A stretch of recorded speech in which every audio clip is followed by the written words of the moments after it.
Everyone welcome back to my our channel Rimpa blogs. আমি চলে এসেছি নতুন একটা ইন্টারেস্টিং ভিডিও নিয়ে তোমাদের সঙ্গে। সো আজকে চলে গেছিলাম শিলিগুড়ি যাওয়ার উদ্দেশ্যে। আর শিলিগুড়ি কেন গিয়েছি চলো তোমরা এক্ষুনি দেখতে পারবে। হ্যাঁ, আমি চলে গিয়েছিলাম গণেশ পুজো দেখার জন্যে।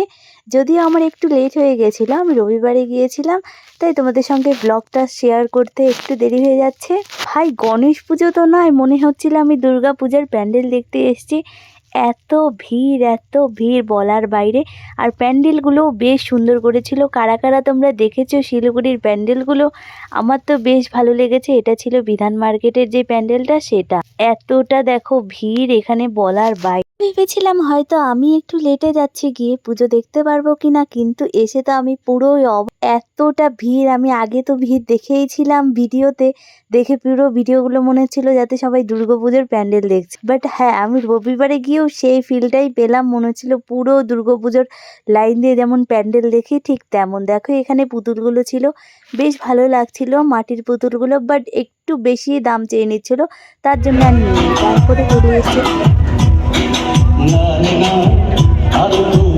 দেখো এটা কোন জায়গার প্যান্ডেল, আশা করি তোমরা অনেকেই গেস্ট করে নিয়েছো। হ্যাঁ, এটা কাঞ্চনজঙ্ঘা স্টেডিয়ামের মধ্যে যেটা হয়েছিল পুজোটা, সেই প্যান্ডেলটা এতটা সুন্দর করেছে। দেখো দুর্গাপুজোর প্যান্ডেলগুলোর মতনই সেম টু সেম। এতটা ভালো লাগছিল, আমার তো ভীষণই ভালো লেগেছে। তোমরা কারা কারা গিয়েছো এই কাঞ্চনজঙ্ঘা স্টেডিয়ামের প্যান্ডেলটা দেখতে, সেটা কিন্তু অবশ্যই বলবে। আর এখানে বেশ ভালো প্রোগ্রামও হচ্ছিল, মেলাটাও খুব সুন্দর বসেছিল। বাট হ্যাঁ, আমি কোনো কিছু কিনতে পারিনি। দেখো ভেতরের ঠাকুরটা এতটা মিষ্টি দেখতে।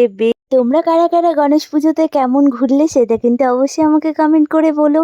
যদিও একদিন ঘুরেছি, বাট হ্যাঁ, আমি অনেক প্যান্ডেল দেখতে পারিনি। অনেক জায়গায় গিয়ে দেখেছি বিসর্জন দিয়ে দিয়েছে ঠাকুর। ক্লিপগুলো যদিও নিতে পারিনি বললে হয়তো ভুল হবে। অ্যাকচুয়ালি আমি নিজের ইচ্ছেতেই নিইনি। আমার ভীষণই মন খারাপ করে। ওই যে ঠাকুর আসবে, এটাই সব ঠাকুরই যেটাই হোক না কেন, সেটাই একটা ভীষণ মজার ব্যাপার লাগে। আর এসে চলে গেলে ওই জিনিসটা ভীষণই খারাপ লাগে আর ভীষণই কষ্টের লাগে। আবারও সেই 1 বছর অপেক্ষা করে থাকতে হবে। চলো, আমার ভিডিওটি যদি ভালো লেগে থাকে আমার চ্যানেলটিকে অবশ্যই সাবস্ক্রাইব করে দাও। টাটা। হ্যাঁ, এরপরে কি ভিডিও দেবো সেটা তোমরা কমেন্ট করো।